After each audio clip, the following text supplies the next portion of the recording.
Hello friends, स्वागत है आप सभी का। घटना चक्र पूर्वावलोकन में हम प्राचीन भारत का इतिहास पढ़ने वाले हैं।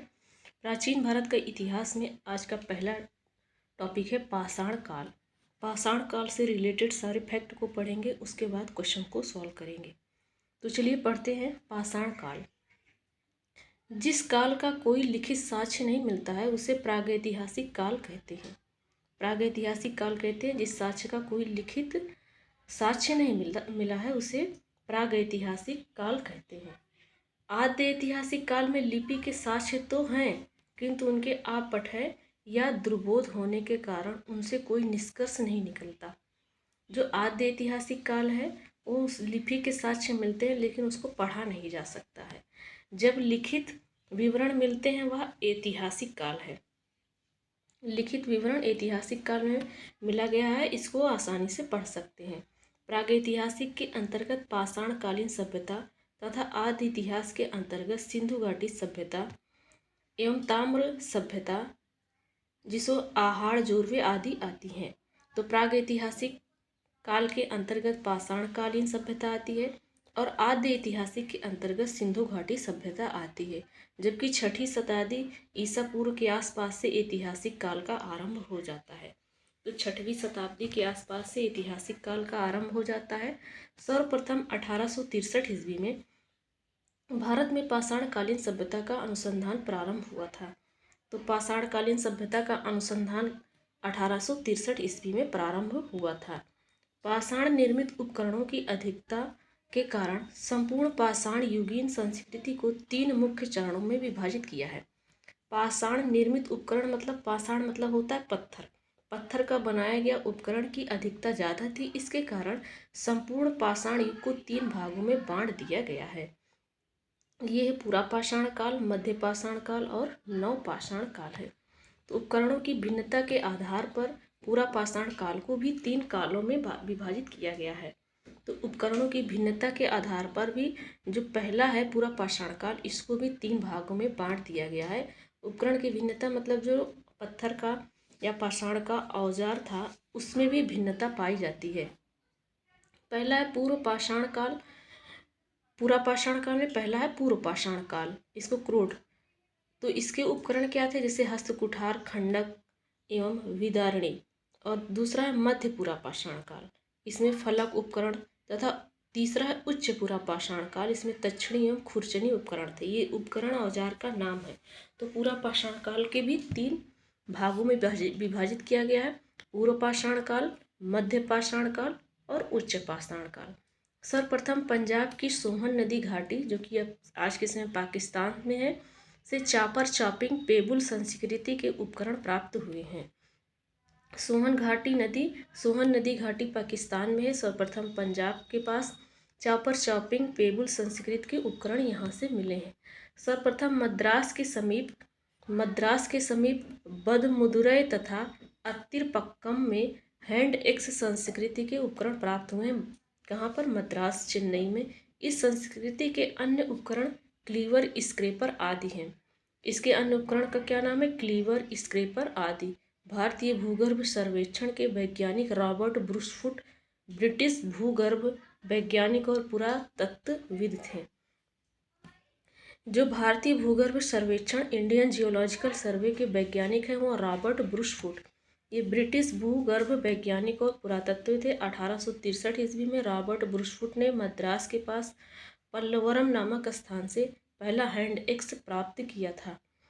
तो रॉबर्ट ब्रूसफुट ने 1863 में मद्रास के पास पल्लवरम है वहीं से पहला हैंड एक्स प्राप्त किया था। उनके मित्र विलियम किंग ने अत्तिरमपक्कम से पूर्ण पाषाण काल के उपकरण खोज निकाले हैं। 1935 में डी टेरा के नेतृत्व में एल कैम्ब्रिज अभियान दल ने सोहन घाटी में सबसे महत्वपूर्ण अनुसंधान किए हैं। बेलन घाटी, जो कि इलाहाबाद विश्वविद्यालय के GR शर्मा के निर्देशन में अनुसंधान किया गया था। पूरा पाषाण काल से संबंधित यह 44 पुरा स्थल यहाँ से प्राप्त हुए हैं पूर्व पुरा पाषाण काल में। पूरा पाषाण काल का पहला पार्ट है पूर्व पुरा पाषाण के, यहाँ से 44 पुरा स्थल मिलते हैं। उपकरणों के अतिरिक्त बेलन के लोहंदा नाला क्षेत्र से इस काल की अस्थि निर्मित मातृ देवी की एक प्रतिमा मिली है। मातृ देवी की एक प्रतिमा मिली है, जो संप्रति कौशाम्बी संग्रहालय में सुरक्षित है। इस समय कहाँ उसको रखा गया है? कौशाम्बी संग्रहालय में। फलकों की अधिकता के कारण मध्यपुरा पाषाण को फलक संस्कृति भी कहा जाता है। फलक की यहाँ पर अधिकता है मध्यपुरा का पाषाण काल में, इसलिए मध्यपुरा पाषाण काल को फलक संस्कृति भी कहा जाता है। अब अगला देखते हैं। उपकरणों का निर्माण क्वार्टजाइट पत्थरों से किया गया है। कौन सा पत्थर है? क्वार्टजाइट पत्थर का प्रयोग किया गया है। पूरा पाषाण कालीन मानव का जीवन पूर्णतया प्राकृतिक था।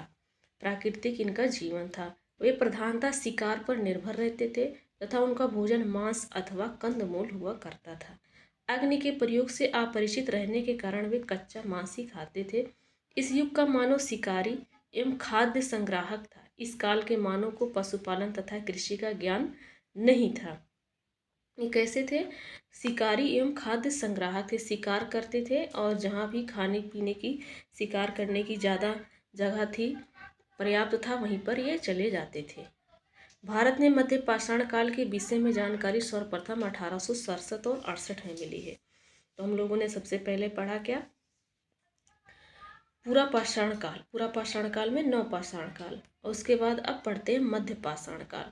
तो मध्य पाषाण की जानकारी 1867 से 68 ईस्वी में हुई है, जब आर्की वाल्ड कार्लाइल ने विंध्य क्षेत्र से शैल चित्र खोज निकाले।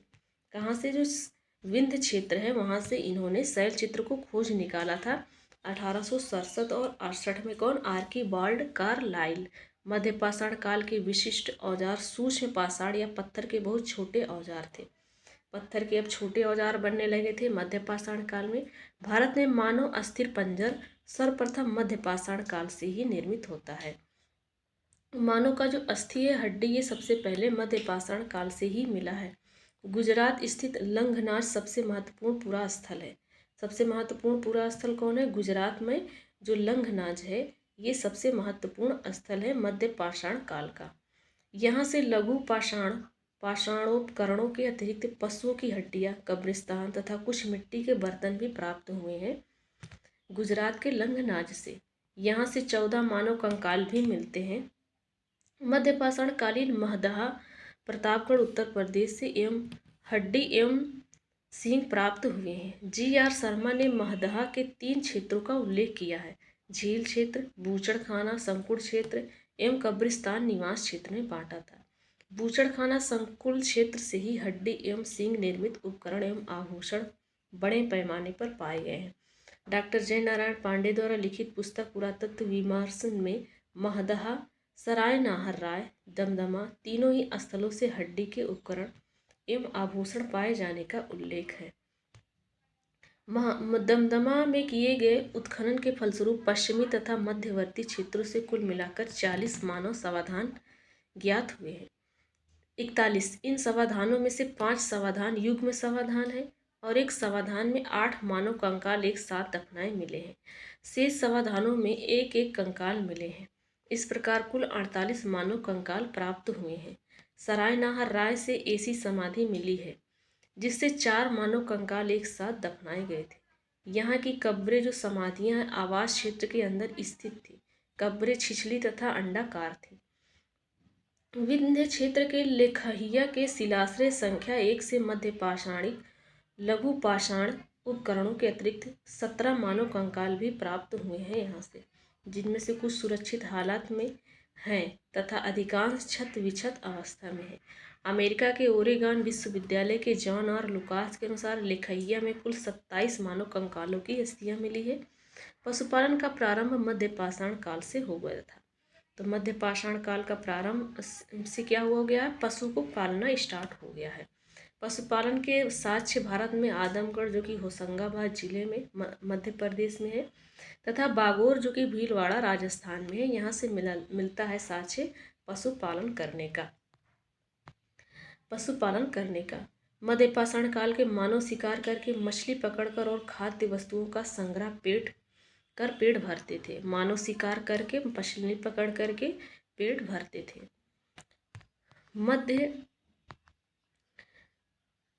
मध्य प्रदेश के रायसेन जिले में स्थित भीमबेटका प्रागैतिहासिक शैल चित्रकला का श्रेष्ठ उदाहरण है। तो मध्य प्रदेश के रायसेन जिले में जो भीमबेटका ये प्रागैतिहासिक शैल चित्र का श्रेष्ठ उदाहरण है। भारत में सर्वाधिक 700 से अधिक शिलाश्रय प्राप्त हुए हैं, जिसमें से 243 को क्रमांक दिया गया है। इसमें से 133 शिलाश्रयों में चित्रकारी प्राप्त हुई है, 133 में चित्र बना हुआ है। यूनेस्को ने भीमबेटका शैल चित्रों को विश्व विरासत सूची में शामिल किया है। सर्वप्रथम खाद्यान्नों का उत्पादन नवपाषाण काल में हुआ था। खाद्यान्न मतलब कृषि करना, कृषि करने का उत्पादन नवपाषाण काल में हुआ है। पशुपालन का मध्यपाषाण काल में हुआ है।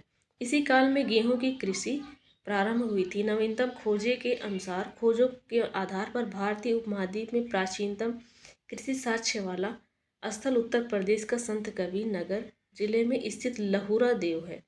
यहाँ से 9000 ईसा पूर्व से 7000 ईसा पूर्व मध्य के चावल के साक्ष्य प्राप्त हुए हैं। तो नवीनतम खोजों के आधार पर सबसे ज़्यादा कृषि का साक्ष्य उत्तर प्रदेश के संत कबीर नगर जिले में स्थित लहुरा देव है। यहाँ से चावल के साक्ष्य ज़्यादा मिले हैं।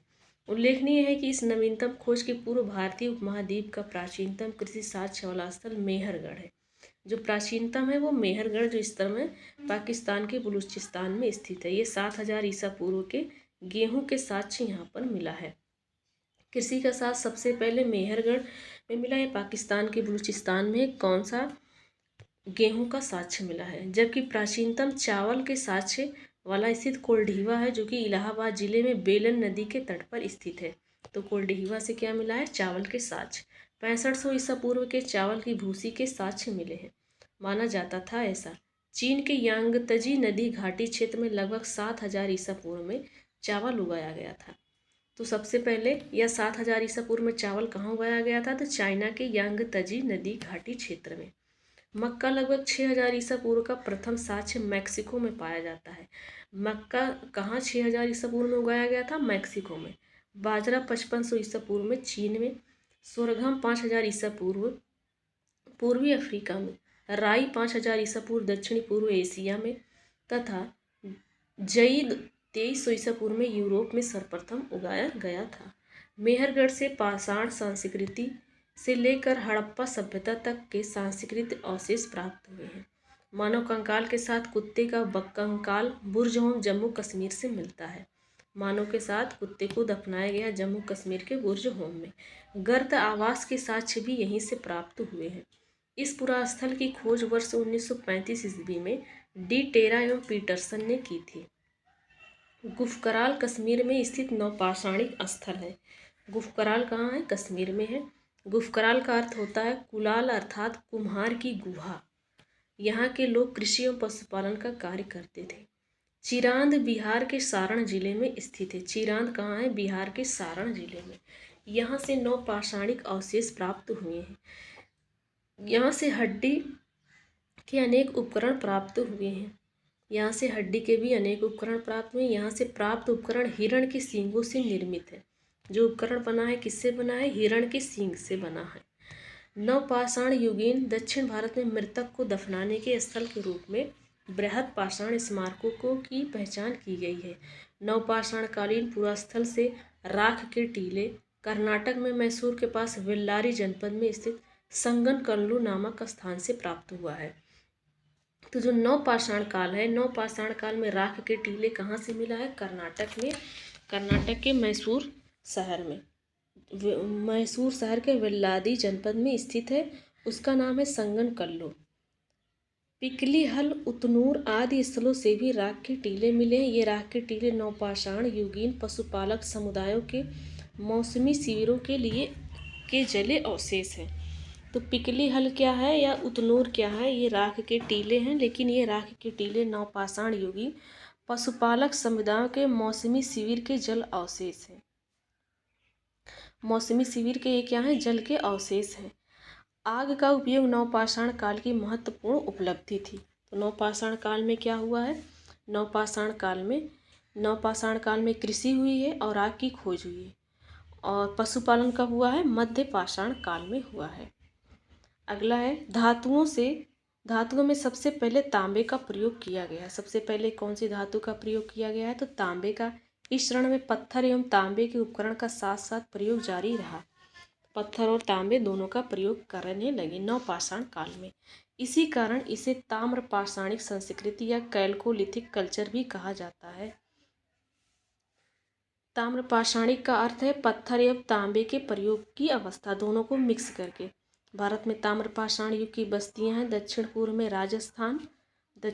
में राजस्थान, पश्चिमी मध्य प्रदेश का पश्चिमी भाग महाराष्ट्र का तथा दक्षिण पूर्वी भारत में पाई जाती हैं तांबे। अगला पॉइंट है, दक्षिणी पूर्वी राजस्थान में अनेक पुरास्थलों की खुदाई हुई है। ये हैं अहाड़, बालाथल, बागोर, ओजियाना एवं गुलुंद। इन सब जगहों पर क्या हुआ है, पुरास्थलों की खुदाई हुई है राजस्थान में। तो 5 है अहाल, बालाथल, बागौर, ओजियान और गिलुंद। ये पुरास्थल बनास घाटी में स्थित है। किस घाटी में है पांचों? बनास की घाटी में। बनास घाटी में स्थित होने के कारण इसे बनास संस्कृति भी कहा जाता है। बनास संस्कृति भी कहा जाता है। अहाड़ का प्राचीन नाम है ताम्बवती अर्थात तांबा वाली जगह। अहाड़ का प्राचीन पुराना नाम क्या है? ताम्बवती मतलब तांबे वाली जगह। गिलुंद बालाथल ओजियाना में घरों की चार दीवारी से घेरा गया है। घरों को कैसे घेरा गया? चार दीवारी से। अहाड़ के पास गिलुंद में मिट्टी की इमारत बनी है। अहाड़ के पास गिलुंद में क्या बना है? इमारत बना है मिट्टी का, किंतु कहीं कहीं पक्की ईंटें भी लगी हुई हैं। और कहीं कहीं पक्की ईंटें भी मिलती है। गिलुंद में तांबे के टुकड़े मिले हैं। इससे पता चलता है कि तांबे का प्रयोग किया गया है। तो गिलुंद में तांबे के टुकड़े भी मिले हैं। अहाड़ संस्कृति 2100 से 1500 ईसा पूर्व से है। अन्य ताम्र पाषाणिक संस्कृतियों से भिन्न है। लेकिन ये अन्य ताम्र पाषाणिक संस्कृतियों से भिन्न है क्योंकि जहाँ दूसरे केंद्रों में लाल व काले लेप के मृदभांड बने हैं, वहीं यहाँ पर इसे लेप के ऊपर सफ़ेद रंग की चित्रकारी की गई है। कृष्ण लोहित मृदभांड परंपरा विशिष्ट रही है। तो लाल व काले लेप के मृदभांड अक्सर मिला है, लेकिन यहाँ पर लेप के ऊपर जो लाल या काले का लेप के मृदभांड बना है, तो लेकिन यहाँ के जो मृदभांड मिले हैं लाल या काले लेप के मृदभांड से रंग दिया गया मृदभांड को और रंग कर उस पर चित्र बनाया गया है। तो जो कृष्ण लोहित मृदभांड है ये परंपरा है वहाँ की विशिष्ट। पश्चिमी मध्य प्रदेश की बात करें तो मालवा, कायथा, एरण और नवदा टोली प्रमुख स्थल है। पश्चिमी मध्य प्रदेश में मालवा, कायथा, एरण तथा नवदा टोली प्रमुख स्थल है पश्चिमी मध्य प्रदेश का। नवदा टोली मध्य प्रदेश का एक महत्वपूर्ण ताम्र पाषाणिक पुरास्थल है जो खारगोन जिले में स्थित है। किस जिले में है? खारगोन में। इसका उत्खनन HD संकालिया ने किया था। यहाँ से मिट्टी, बांस एवं फूस के बने चौकोर एवं वृत्ताकार घर हैं। तो घर कैसे बना है? वृत्ताकार बना है, मिट्टी से, बांस फूस से बनाया गया है। यहाँ के मूल मृदभांड लाल काले रंग के हैं। जो मृदभांड है लाल और काले रंग के, जिन पर ज्यामितीय आरेख उत्कीर्ण है। कायथा संस्कृति जो हड़प्पा संस्कृति की कनिष्ठ समकालीन है। इसके मृदभांडों में कुछ प्राक हड़प्पीय लक्षण दिखाई देते हैं। साथ ही इन पर हड़प्पाई प्रभाव भी स्पष्ट दिखाई देता है। इस संस्कृति की लगभग 40 बस्तियां मालवा क्षेत्र से प्राप्त हुई हैं। इस संस्कृति की लगभग कितनी बस्तियां? 40 मालवा क्षेत्र से प्राप्त होती हैं, जो अत्यंत छोटी छोटी हैं। मालवा संस्कृति अपने मृदभांडों की उत्कृष्टता के लिए जानी जाती है। तो मालवा जो संस्कृति है किसके लिए जानी जाती है? अपने मृदभांडों के लिए जानी जाती है। मध्य प्रदेश के कायथा और एरण की तथा पश्चिमी महाराष्ट्र में इनाम गांव की बस्तियां किलाबंद हैं। तो मध्य प्रदेश में कायथा और एरण तथा पश्चिमी महाराष्ट्र में इनाम गांव है। ये बस्तियां कैसी हैं? किलाबंद है। पश्चिमी महाराष्ट्र के प्रमुख पुरास्थल हैं अहमदनगर जिले में जोरवे, नेवासा और दैमाबाद। पुणे जिले में चंदौली है, सोनगांव, इनाम गांव, प्रकाश और नासिक है। ये सभी पुरास्थल जोरवे संस्कृति जो 1400 ईसा पूर्व से 700 ईसा पूर्व तक चली है वहाँ की हैं। अब तक ज्ञात 200 जोरवे स्थलों में गोदावरी का दैमाबाद सबसे बड़ा है। तो गोदावरी का दैमाबाद जोरवे संस्कृति में सबसे बड़ा है और 200 जोरवे स्थल की खोज हुई है या लगभग 20 हेक्टेयर में फैला हुआ है दैमाबाद। जिसमें लगभग 4,000 लोग रह सकते हैं। इसमें कितने लोग रह सकते हैं? 4,000 लोग रह सकते हैं। नेवासा जोरवे संस्कृति स्थल से पटसन का साक्ष्य प्राप्त हुआ है। तो जो नेवासा ये जोरवे संस्कृति का है, यहाँ से पटसन का साक्ष्य मिला है। टोटीदार पात्र परंपरा जोरवे संस्कृति की विशिष्ट पहचान है। महाराष्ट्र की ताम्रपाषाण कालीन संस्कृति जोरवे संस्कृति भी इसको कहा जाता है। यहाँ के नेवासा, दैमाबाद, चंदौली, इनाम गांव तथा पुरास्थलों में मृतकों की अस्थि कलश में रख करके उत्तर से दक्षिण में दिशा में घरों के फर्श के नीचे दफनाए जाने का भी साक्ष्य मिलता है। आरंभिक ताम्रपाषाण अवस्था में इनाम गांव स्थल पर चूल्हों सहित बड़े बड़े कच्ची मिट्टी के मकान और गोलाकार गड्ढे वाली मकान मिले हैं। मकान कैसे थे? गोलाकार थे, लेकिन वो गड्ढा टाइप का था। इनाम गांव में बड़े बड़े चूल्हे भी मिट्टी के प्राप्त हुए हैं। पश्चात की अवस्था 1300 ईसा पूर्व से 1000 ईसा पूर्व में 5 कमरों वाला एक मकान मिला है। एक मकान है जिसमें 5 कमरे बनाए गए हैं, जिसमें 4 कमरे आयताकार हैं और एक वृत्ताकार है। 4 कमरे तो आयताकार हैं, लेकिन एक कैसा है? वृत्ताकार है। इनाम गांव में 130 से अधिक घर हैं। एनसीईआरटी के अनुसार 100 से अधिक है और अनेक कब्रें पाई गई हैं। यह बस्ती किलाबंद है। यह बस्ती भी, इनाम गांव भी कैसा है? किलाबंद है और खाई से घिरी हुई है। उन्होंने लोगों ने कैसे बनाया है? किलाबंदी बनाया है और खाई से घेरा हुआ बनाया है। यहाँ शिल्पी या पंसारी लोग पश्चिमी छोर पर रहते हैं। शिल्पी या पंसारी लोग पश्चिमी छोर पर रहते हैं, जबकि सरदार प्रायः केंद्र स्थल पर रहता था। यहाँ से अन्नागार भी मिला है, जहाँ पर अन्न को इकट्ठा करके रखते थे। पूर्वी भारत में गंगा तटवर्ती चिरांद के अलावा पश्चिमी बंगाल के बर्धमान जिले के पांडुराजर, डिभी और बीरभूम जिले में महिषदल उल्लेखनीय ताम्रपाषाण कालीन स्थल है। तो पूर्वी भारत में गंगा तटवर्ती चिरांद के अलावा पूर्वी भारत में मिलता है। गंगा तटवर्ती चिरांद के अलावा पश्चिम बंगाल के बर्धमान जिले के पांडुराजर, ढीबी और बीरभूमि जिले में महिषदल उल्लेखनीय है ताम्रपाषाण कालीन। ये सब कैसी जगह है? ताम्रपाषाण कालीन। कुछ अन्य पुरास्थल जहाँ खुदाई हुई है वे हैं बिहार में सेनुआर, सोनपुर और ताराडीह तथा पूर्वी उत्तर प्रदेश में खैराडीह और नरहन। बिहार में, महाराष्ट्र और मध्य प्रदेश में रहने वाले लोग टोटी वाले जलपात्र, गोड़ीदार तस्तरियाँ और गोड़ीदार कटोरे बनाते थे। ये टोटी वाले जलपात्र, जहाँ से जल पीना है वहाँ टोटी, और गोड़ीदार तस्तरियाँ और गोड़ीदार कटोरे भी ये लोग बनाते थे। दक्षिणी पूर्वी राजस्थान, पश्चिमी मध्य प्रदेश, पश्चिमी महाराष्ट्र और अन्यत्र रहने वाले ताम्रपाषाण युग के लोग मवेशी पालन और कृषि करते थे। दक्षिण पूर्वी में राजस्थान ताम्रपाषाण युग है, पश्चिमी मध्य प्रदेश, पश्चिमी महाराष्ट्र, ये लोग पशुपालन भी करते थे, कृषि भी करते थे। ये गाय, भेड़, बकरी और भैंस रखते थे और हिरण का भी शिकार करते थे। यहाँ से ऊँट के अवशेष प्राप्त हुए। मुख्य अनाज गेहूँ और चावल के अतिरिक्त बाजरे की भी खेती करते थे। गेहूँ, चावल और बाजरे की भी खेती करते थे। ताम्रपाषाण युग के लोग शिल्प कर्म में निसंदेह बड़े दक्ष थे और पत्थर का काम भी अच्छा करते थे। वे कार्नेलियन, स्टेटलाइट और क्वार्ट्ज क्रिस्टल जैसे अच्छे पत्थरों के मनके या गुटिकाएँ भी रखते थे। वे लोग कताई और बुनाई भी जानते थे, क्योंकि मालवा में चरखे और तकलियाँ भी मिली हैं। महाराष्ट्र में कपास, सन और सेमल की रुई के बने धागे भी मिले हैं। इनाम गांव में कुम्हाकार, धातुकार, हाथी दांत के शिल्पी, चूना बनाने वाली और खिलौने की मिट्टी की मूर्ति, टेराकोटा बनाने वाली कारीगर भी दिखाई देती है। इनाम गांव में मातृदेवी की प्रतिमा मिली है। मातृदेवी की प्रतिमा इनाम गांव, महाराष्ट्र में मिली है, जो पश्चिमी एशिया में पाई जाने वाली ऐसी प्रतिमा की प्रतिरूप है। मालवा और राजस्थान में मिली रूढ़ शैली से बनी मिट्टी की वृषभ मूर्तिकाएं यह सूचित करती हैं कि वृषभ बोले तो सांड, गाय का धार्मिक पंथ का प्रतीक था।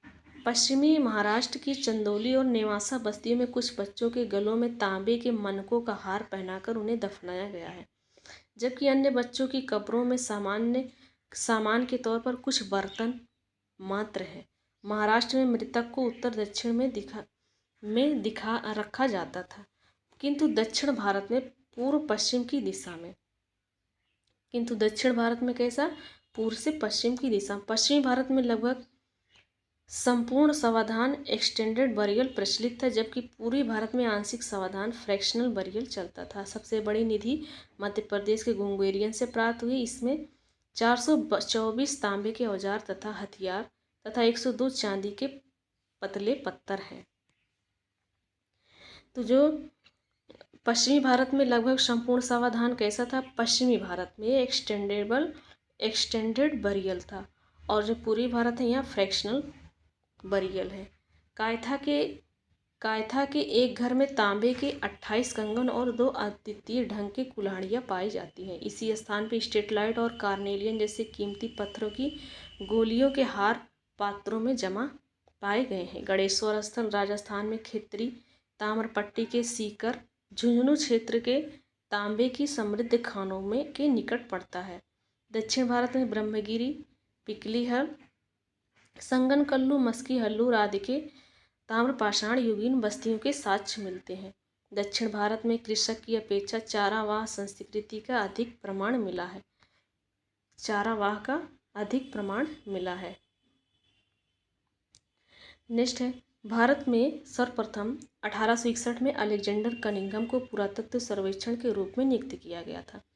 तो जो भारत में पुरातत्व सर्वेक्षण के रूप में नियुक्त किया गया था वो अलेक्जेंडर कनिंघम है 1861। 1871 में पुरातत्व सर्वेक्षण के सरकार के एक विभाग के रूप में गठित किया गया था। वर्ष 1901 में लॉर्ड कर्जन के समय से भारतीय पुरातत्व सर्वेक्षण के रूप में केंद्रित कर जॉन मार्शल को इसका प्रथम महानिदेशक बनाया गया था। तो प्रथम महानिदेशक जॉन मार्शल और पहले पुरातत्व सर्वेक्षक अलेक्जेंडर कनिंघम 1861, और 1901 में लॉर्ड कर्जन का समय था। इस समय महानिदेशक बना दिया गया जॉन मार्शल को। वर्ष 1902 में जॉन मार्शल ने कार्यभार को ग्रहण किया था। कब किया था? 1902 में। तो चलिए क्वेश्चन सॉल्व करते हैं जो क्वेश्चन पूछा गया है। पहला है, रॉबर्ट ब्रूसफुट थे ये भूगोल वैज्ञानिक थे और पुरातत्वविद थे। कहाँ के थे? ये ब्रिटेन के थे। तो ये रॉबर्ट ब्रूसफुट ने 1863 ईस्वी में भारत में पाषाणकालीन बस्तियों के अन्वेषण की शुरुआत की है। कोपेनहेगन संग्रहालय की सामग्री से पाषाण, कांस्य और लौह का त्रियुगीय विभाजन किया था तो थॉमसन ने किया था। तो डेनमार्क के कोपेनहेगन संग्रहालय ने 1818 और 1820 में एक आयोग की रिपोर्ट के अनुसार सामग्री के आधार पर पाषाण, कांस्य और लौह युग का त्रियुगीय विभाजन क्रिश्चियन जर्गेनसन थॉमसन ने किया था। यद्यपि थॉमसन ने 1836 ईस्वी में वर्गीकरण के अनुसार संग्रहालय की वस्तुओं का विवरण प्रकाशित किया है। उत्खनित प्रमाणों के अनुसार पशुपालन का प्रारंभ कब हुआ था? तो मध्य पाषाण काल में इनका हुआ था। साक्ष्य कहाँ से मिलता है? साक्ष्य मिलता है आदमगढ़ होशंगाबाद जो कि मध्य प्रदेश में है, और राजस्थान के भीलवाड़ा जिले से साक्ष्य मिलता है पशुपालन का। मध्य पाषाणिक प्रसंग में पशुपालन के प्रमाण जहाँ मिलते हैं वह स्थान है आदमगढ़ और भीलवाड़ा राजस्थान। निम्नलिखित में से किस स्थल से हड्डी के उपकरण प्राप्त हुए हैं? तो महदहा से और सराय नाहर से मिला है। उत्तर प्रदेश के प्रतापगढ़ जिले में ये है। 3 क्षेत्र है,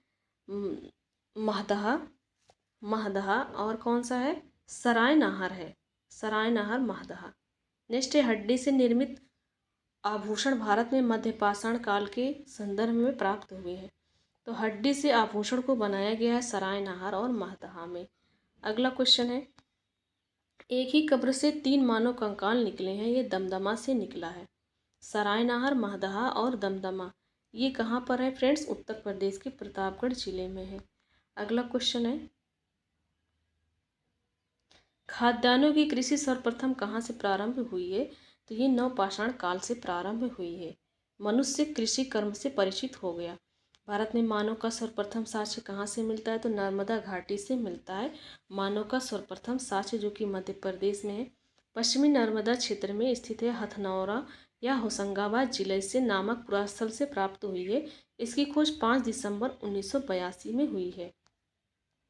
प्रथम मानव जीवाश्म भारत की किस नदी घाटी से मिला है? तो नर्मदा घाटी से मिला है, अभी हम लोगों ने पढ़ा है। मानव द्वारा सर्वप्रथम प्रयुक्त अनाज कौन सा है? तो वो जौ है। कौन सा है? जौ है। सबसे पहला प्रयोग किया गया अनाज कौन सा है? जौ है। तो आधुनिक मानव समाज द्वारा मुख्य रूप से 8 खाद्य अनाजों का उपयोग किया है। कौन सा है? जौ, गेहूँ, चावल, गेहूँ, चावल, मक्का, बाजरा, सुरगम, राई और जई। अनाजों के पौधे विभिन्न क्षेत्रों में जंगली घास के रूप में विद्यमान थे, जिन्हें बीजों के रूप में अलग अलग क्षेत्र में अलग अलग समय पर मानव ने उगाया। ये पहले क्या थे? घास के रूप में जंगल में थे। अलग अलग समय और अलग अलग क्षेत्र में मानव ने इनको उगाया है। वैश्विक दृष्टि से देखा जाए तो सर्वप्रथम जो 8000 ईसा पूर्व के आसपास भूमध्य सागर एवं ईरान के मध्य स्थित पश्चिमी एशिया के देश में मानव द्वारा उगाया गया है। तो भूमध्य सागर एवं ईरान के मध्य में जो पश्चिमी एशिया है, वहाँ पर जौ की खेती सबसे पहले हुई है। बाद में लगभग इन्हीं क्षेत्रों में 8000 ईसा पूर्व के आसपास ही गेहूँ भी उगाया गया है और इसी क्षेत्र में। अगला है, भारतीय उपमहाद्वीप में कृषि के प्राचीनतम साक्ष्य कहाँ से मिला है? तो लहुरा देव से मिला है। कृषि का प्राचीनतम साक्ष्य कहाँ से मिला है? लहुरा देव। नवीनतम खोजों के आधार पर भारतीय उपमहाद्वीप में प्राचीन कृषि का साक्ष्य उत्तर प्रदेश के संत कबीर नगर जिले में स्थित है। नवीनतम जो कि लहुरा देव है। यहाँ से 9000 ईस्वी से 7000 ईसा पूर्व तक के बीच चावल के साक्ष्य प्राप्त हुए हैं। उल्लेखनीय है कि नवीनतम खोज के पूर्व भारतीय उपमहाद्वीप का प्राचीनतम कृषि साक्ष्य वाला स्थल मेहरगढ़, पाकिस्तान, बलूचिस्तान में इस समय है। यहाँ से 7000 ईसा पूर्व के में गेहूं के साक्ष्य मिले हैं, जबकि प्राचीनतम चावल का साक्ष्य स्थल कोल्डीवा, इलाहाबाद जिले में बेलन नदी के तट पर। यहाँ से 65 वर्ष ईसा पूर्व के चावल की भूसी के साक्ष्य मिलता है। माना जाता है उपरोक्त संदर्भों में अब यदि विकल्प लहुरा देव रहता है तो उपयुक्त विकल्प वही होगा, परंतु लहुरा देव के विकल्प न होने की स्थिति में उत्तर पूर्व की भांति होगा। पूर्व की भांति इसका उत्तर होगा। भारतीय उपमहाद्वीप में कृषि के प्राचीनतम साक्ष्य कहाँ से मिलते हैं? तो मेहरगढ़ से मिलते हैं। भारतीय उपमहाद्वीप में कृषि के प्राचीनतम साक्ष्य मेहरगढ़। नेक्स्ट, नवपाषाण युग में भारतीय उपमहाद्वीप के उत्तर पश्चिमी क्षेत्र में किस स्थान पर कृषि के अभ्युदय के प्रारंभिक प्रमाण मिलते हैं? मेहरगढ़ से मिलता है। नेक्स्ट है, भारत में पशुपालन एवं कृषि के प्राचीनतम साक्ष्य कहाँ से मिलते हैं? तो पशुपालन और प्राचीनतम कृषि का साक्ष्य पूछ लिया तो मेहरगढ़ इसका आंसर हो जाएगा, और यहाँ पशुपालन भी होता था। उस स्थल का नाम बताइए जहाँ से प्राचीनतम अस्थायी जीवन के प्रमाण मिले हैं? मेहरगढ़। प्राचीनतम अस्थायी जीवन, तो कृषि कर रहे थे, इसका मतलब अस्थायी जीवन था। तो 7000 ईसा पूर्व में मिलता है। नेक्स्ट है, 7000 ईसा पूर्व में मिलता है, जिसकी प्रमाणित तिथि 7वीं शताब्दी 7000 ईसा पूर्व, जबकि किले गुल मोहम्मद एवं कालीबंगा की प्राचीनतम तथा तिथि क्रमशः ये मोहम्मद गुल मोहम्मद 4000 ईसा पूर्व, 3500 ईसा पूर्व कालीबंगा। किन स्थानों में से मध्य पाषाण काल से पशुपालन मिलता है? तो बागौर जो कि राजस्थान में है, आदमगढ़, होशंगाबाद मध्य प्रदेश से मिलता है। नेक्स्ट है, निम्नलिखित में से किसको चालकोलिथिक युग भी कहा जाता है? ताम्रपाषाण काल को चालकोलिथिक भी कहा जाता है। आहड़ सभ्यता के बारे में कथनों पर विचार करके बताना है कि कौन सा सही है। तो पहला है, आहड़वासी तांबा गलाना जानते थे क्या? तो सही बात है। ये लोग चावल से परिचित थे क्या? गलत बात है, चावल से परिचित नहीं थे। धातु का काम आहड़वासियों की अर्थव्यवस्था का एक साधन था, ये भी सही है। यहाँ से काले लाल रंग के मृदभांड मिले जिन पर सामान्यतः सफ़ेद रंग से ज्यामितीय आकृतियाँ उगारी गई हैं। तो पहला, तीसरा और चौथा हमारा राइट आंसर हो जाएगा, ए ऑप्शन। तो आहाड़ दक्षिण पूर्वी राजस्थान में स्थित एक प्रमुख ताम्रपाषाणी संस्कृति का स्थल है। आहाड़ संस्कृति के लोग मूलतः कृषि एवं पशुपालन करते थे। गेहूं जौ तथा चावल से परिचित थे। आहाड़ का एक अन्य नाम ताम्रवती या तांबा वाला स्थान भी मिलता है, जिससे सूचित होता है कि यहाँ तांबा बहुतायत में उपलब्ध था। यहाँ के निवासी तांबे को गलाकर मनचाही वस्तुएं तैयार करते थे। धातु का काम आहाड़ वासियों की अर्थव्यवस्था का एक प्रमुख साधन था। यहाँ से काले रंग के मृदभांड की प्राप्ति हुई जिन पर सामान्यतः सफ़ेद रंग से ज्यामिति उकेरी गई है। तो ये लोग चावल से परिचित नहीं थे लिखा गया तो इसलिए गलत हो जाएगा, इसलिए कि वे गेहूं जौ और चावल से परिचित थे। किस एक पुरास्थल से पाषाण संस्कृति से लेकर हड़प्पा सभ्यता तक के संस्कृति अवशेष पाए गए हैं? तो मेहरगढ़ में। बलूचिस्तान पाकिस्तान में पुरास्थल मेहरगढ़ से पाषाण संस्कृति से लेकर के हड़प्पा संस्कृति दोनों यहाँ पर मिलती है।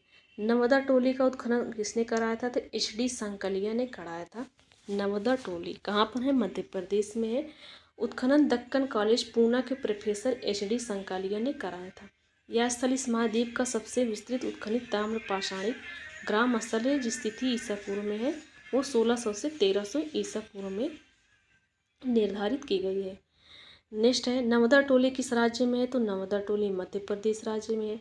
वृहद पाषाण स्मारकों की पहचान की गई है, तो वृहद पाषाण स्मारकों की पहचान मृतक को दफनाने के स्थान के रूप में किया गया है। तो नवपाषाण युगीन दक्षिण भारत में शवों को विभिन्न प्रकार की समाधियों के दफनाने की परंपरा विद्यमान थी। इन समाधियों को जो विशाल पाषाण खंडों से निर्मित है वृहद पाषाण या मेगालिथ के नाम से जाना जाता है।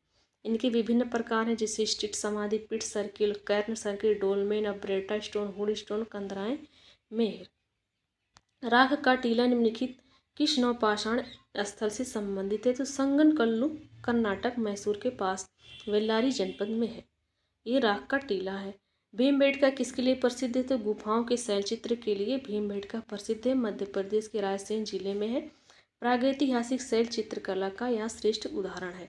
इन गुफाओं में जीवन के विविध रंगों को पेंटिंग के रूप में उकेरा गया है, जिनमें हाथी, सांभर, हिरन के चित्र हैं। अब तक लगभग 700 शरणार्थियों की पहचान की जा चुकी है, जिसमें 133 में चित्र पाए गए हैं।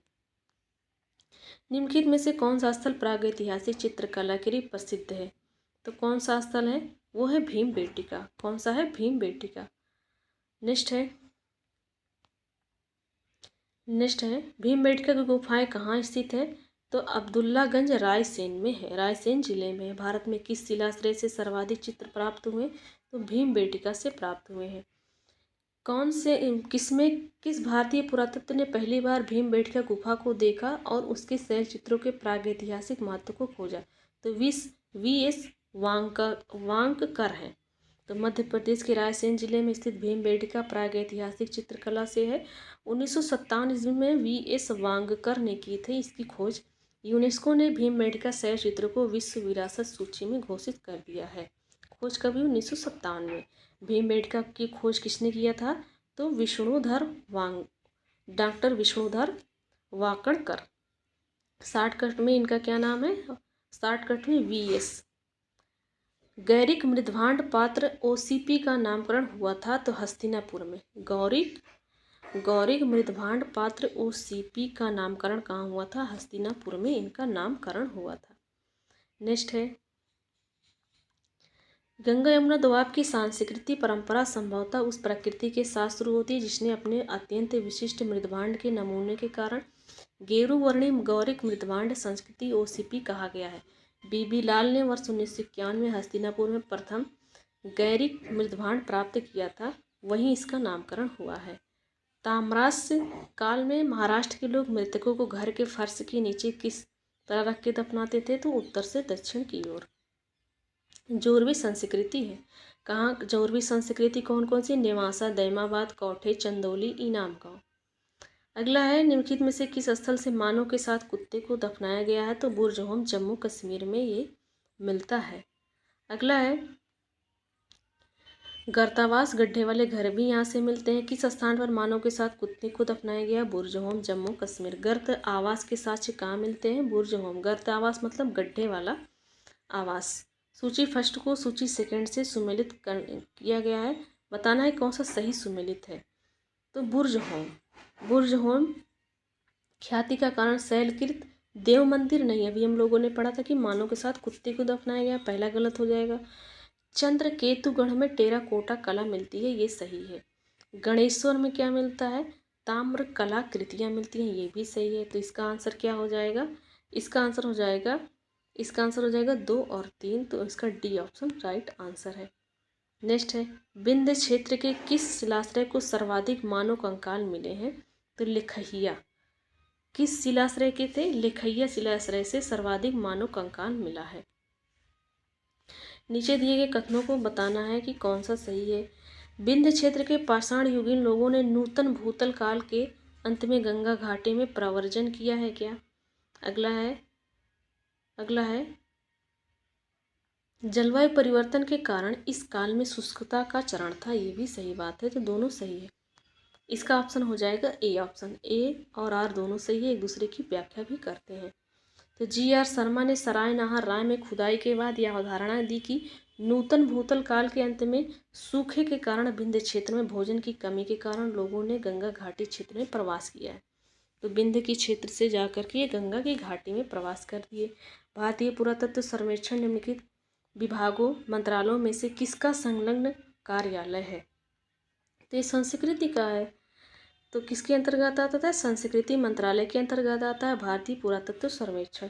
भारतीय पुरातत्व का जनक किसे कहा जाता है? तो अलेक्जेंडर कनिंघम को कहा जाता है। ये 1814 से 93 तक थे। एक ब्रिटिश सेनाधिकारी के रूप में बंगाल इंजीनियर्स के साथ काम करने के लिए तैनात किया गया था। उन्हें भारतीय पुरातत्व जनक के रूप में जाना जाता है। राष्ट्रीय मानव संग्रहालय कहाँ पर है? तो मानव संग्रहालय भोपाल मध्य प्रदेश में है। इसका राष्ट्रीय मानव संग्रहालय, इसका नाम बदलकर इंदिरा गांधी राष्ट्रीय मानव संग्रहालय कर दिया गया है। तो भोपाल मध्य प्रदेश में या भारत सरकार की संस्कृति के अंतर्गत स्वायत्त संगठन है। तो फ्रेंड्स, यहाँ पर हमारा थ्योरी सेक्शन में पूछे गए क्वेश्चन कंप्लीट होते हैं। अब मिलते हैं नेक्स्ट वीडियो में। Thanks for watching.